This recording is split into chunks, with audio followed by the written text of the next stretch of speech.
My name is Daniel Bushell. Class action lawsuits filed against cell phone manufacturers. Coming up. Insurers refuse public liability for cell phone use. The warning buried deep inside your mobile. And the next casualty catastrophe after tobacco and asbestos.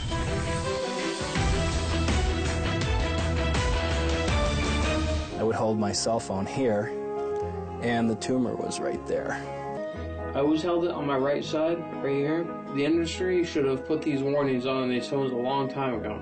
Professor Dariusz Leszczynski is one of the world's leading radiation biologists and brave. He knew phone manufacturers would try to end his career for printing groundbreaking research proving cell phones do cause biological damage. Professor Leszczynski joins us. Great to see you. How did the industry react?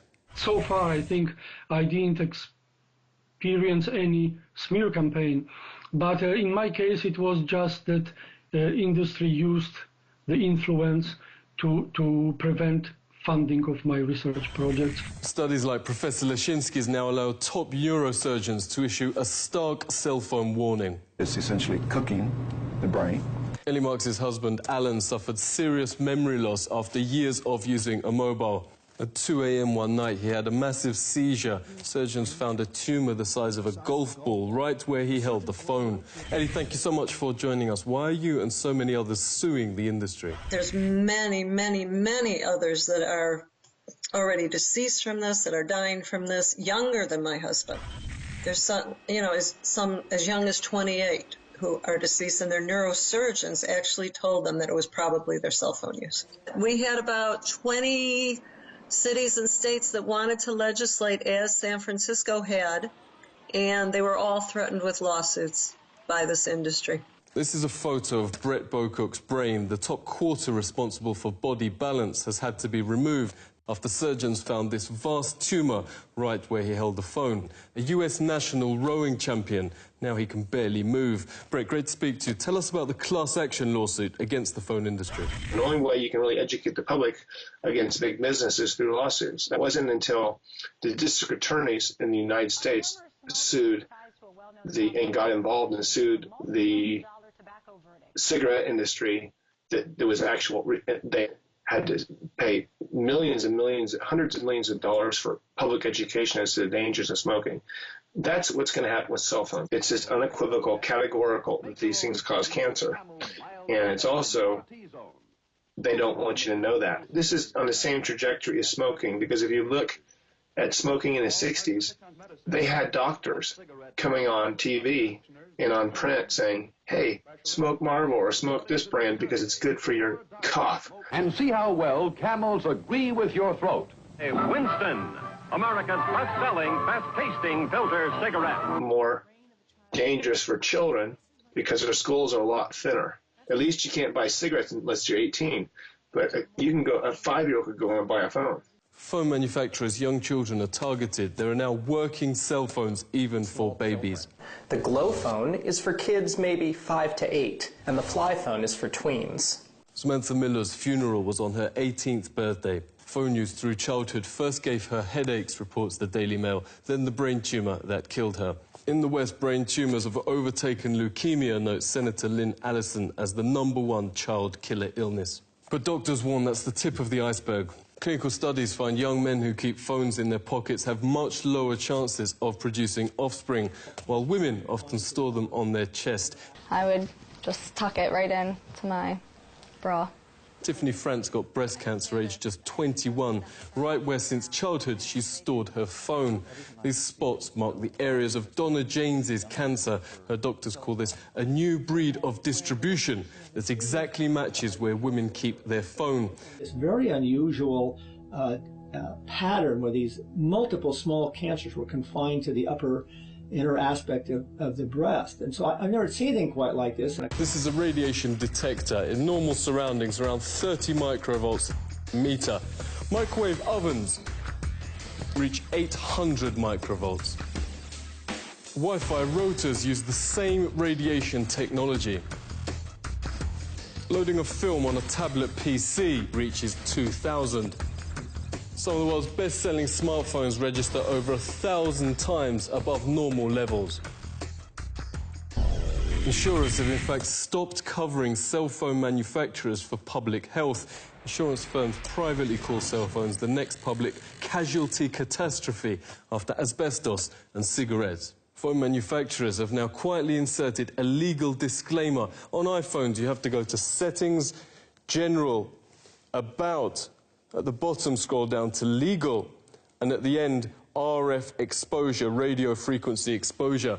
Unlike most pages, the small print here can't be enlarged, but it reads, carry iPhone at least 10 millimeters away from your body. At the same time, the industry says all its studies show phones are perfectly safe. Radio waves from cellular phones are safe. Conflict of interest. Harvard ethics professor Lawrence Lessig calls industry-paid studies which consistently conclude phone radiation is harmless. Independent scientists, meanwhile, overwhelmingly find the most serious problems, from DNA damage, 3 times lower sperm counts, 290% more brain tumours, autism and birth defects. Former senior White House advisor and leading epidemiologist Dr. Devra Davis has testified to Senate on the subject. She joins us. Great to see you. How do you explain the completely opposite findings between industry and independent studies? Anytime there was independent research, what industry would do was 3 things. First, they would go attack the scientists who had done the studies. They would try to get them fired, they'd try to get their funding taken away, or they would fraud. Then when that didn't work, they hired other scientists who knew nothing about the field to do studies that looked like they were replicating the other studies, but they really weren't. And when all of those things failed, they wrote a memo in which they said, if the cellular industry done its job, we think war gamed the science. That's a quote. War-gamed the science. Now, science is not a matter of war, not a matter of games. We're deadly serious about our health and that of our children. Wargaming reveals this leaked Motorola email is industry-paid studies purely for reassuring the public. We have sufficiently wargamed the issue. Sting has exposed how easy it is to get phony studies in print. Posing as a serious scientist, John Bohannon sent in a paper full of schoolboy errors, offering payment for publication. Incredibly, more than half the journals in these countries all around the world published it, even lying to the public that the study had been peer-reviewed. Investigative journalist Anthony Gucciardi has broken numerous health scandals. Great to see you. Surely big business wouldn't fake studies to put millions of lives at risk. Do we have documented precedents? This is exactly like Eli Lilly, which in the 1980s knew that Prozac was leading to suicides and aggressive behavior, the exact opposite effect of what they wanted. They knew that in the 1980s after they conducted the research. They hid the research, and it wasn't exposed until 2005 from the BBC. But then they would have their corporate interests do studies and talk about how great it was. Now, of course, they're required to admit, yeah, the antidepressants do cause suicide, aggressive behavior. Pretty much every shooter is on them. When these cell phone companies are forced to admit, yeah, the cell phone radiation does cause brain tumors, it does do all this, and they're already saying this in their manuals. So it's already coming out, but once the public is aware of this fact, it will be even worse. Depressants. It will be even worse than tobacco. We invited the powerful industry lobby CTIA to discuss the issues raised in this report. They sent this one-line refusal. Thank you for contacting us, but we will not be able to do this interview. The industry's most respected journalist is Dr. Louis Slessin, editor of Microwave News since 1981.